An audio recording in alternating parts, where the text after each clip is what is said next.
Hey everyone, JagTagger93 here with a review of the Final Fantasy Total Conversion for Doom by Ramon, Mujica, and Sparky of KISS Software. Now I'm familiar with Sparky of KISS Software's work. I remember playing a bit of it in the early 2000s, and this Total Conversion is definitely the kind of product he was known for putting out back in the day. I remember he worked on a couple of patches, a few total conversions and partial conversions, and other megawads, which some people enjoyed and others did not.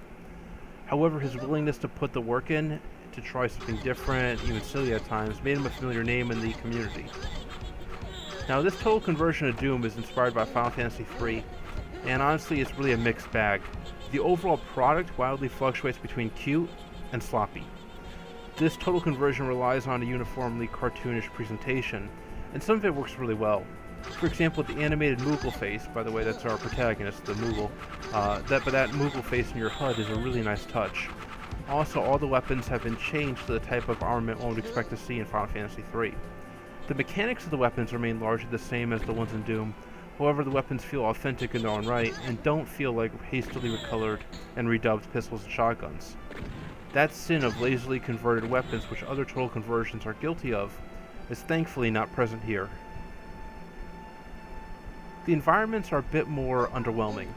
Some areas do a pretty admirable job of replicating the 2D environments from the video game, while other areas resemble the kind of artistic quality one would expect from a first grade school play.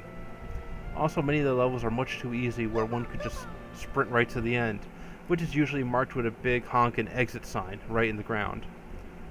Level progression is not this total conversion strong point at all. But at least you're given some epic Final Fantasy music to listen to along the way.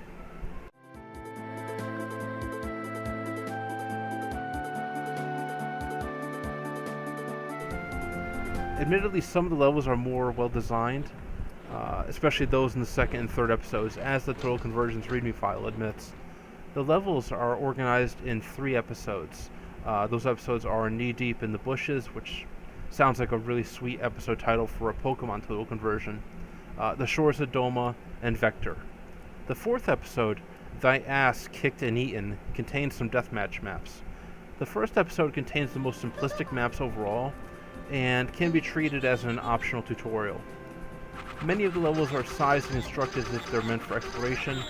However, there are not any secrets at all in any of the maps, which is very, very odd. I don't think I've ever played a Total Conversion Megawad without any secrets. There's been WADs out there without any secrets, but you'd expect to see secrets, especially in a total conversion based on Final Fantasy. It's really a shame that there aren't any. Anyway, the enemies look like they were hastily drawn in MS Paint, honestly, and their sound effects get tiring really quickly.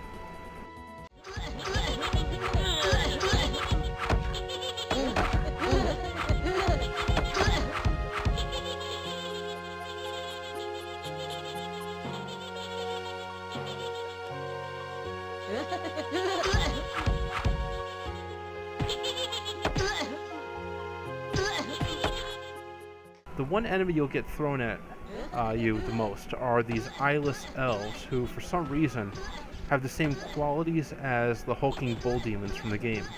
Yeah, some call them demons, some call them bull demons, some call them pinkies. I usually fluctuate between pinkies and bull demons, because most of the enemies in Doom are demons in general, so yeah. But anyway, it's a very odd choice, taking the bull demon and switching it out for an elf enemy. I mean, sure, modify the bull demon, they're totally elf-like. Seriously, not only is this a thematic issue, but also hurts the gameplay as well. Spending large portions of the map pelting bull demons that are dressed as Ben from Majora's Mask does not make for engaging gameplay. The bull demon, again also known as Pinky, can be used well in maps, like when they're used in tandem with ranged enemies to apply pressure to the player. It's also fun too, kiting the bull demon around as your own personal huge pink shield of muscle and bone and evil. However, that's not the case here. Stand still, backtrack when necessary, and pelt the incoming steroid elf with arrows, or, God forbid, if you run out of ammo, which happens a lot in this total conversion. Keep poking them with your pathetic little sword until they groan like some 12-year-old who ate too much cake, and they keel over.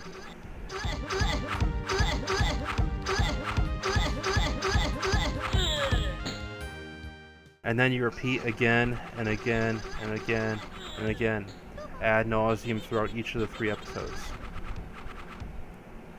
By the way, every now and then you'll encounter the corpse of a Cacodemon or 2.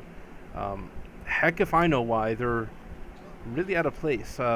Did Cacodemons invade Final Fantasy and all get their butts kicked? I don't know, but anyway. Your 3-episode quest culminates in a battle against the evil spirit haunting the Princess of Vector's portrait. I guess that's what the readme says, and yes, you do fight a painting at the end. And the Princess of Vector in the painting appears to be someone? I'm not exactly sure who that is. Now, I admit, I feel kind of stupid, like I feel like there's some joke that I'm not getting here. But, yeah, I have no idea who that is in the painting, but there's a spider mastermind in the painting that you would have to kill. So, yeah, I don't know. Now, I don't doubt that there was a lot of work put into this from both authors. And for the time, a total conversion like this was a pretty ambitious project. I mean, heck, it still is. And yeah, I did have some fun playing this, and it did keep me engaged for all 3 episodes. Still, this total conversion is seriously marred by a variety of technical issues like sloppy-looking textures, unsatisfying combat, and very poor map progression. And that's why it earns a 5 out of 10. Its stats may seem high considering the problems it has, but again, it's a very playable 3-episode conversion. I've played a lot of total conversions before that were not playable, that had game-breaking glitches, or crashed, or didn't work with Z-Doom or other sources. So it's playable even today in 2017, and its Final Fantasy inspired charm may make it a worthwhile download for some people. So again, 5 out of 10. It's meh. And that's it. Thank you everyone for watching. This is Jag Taggart 93 signing out.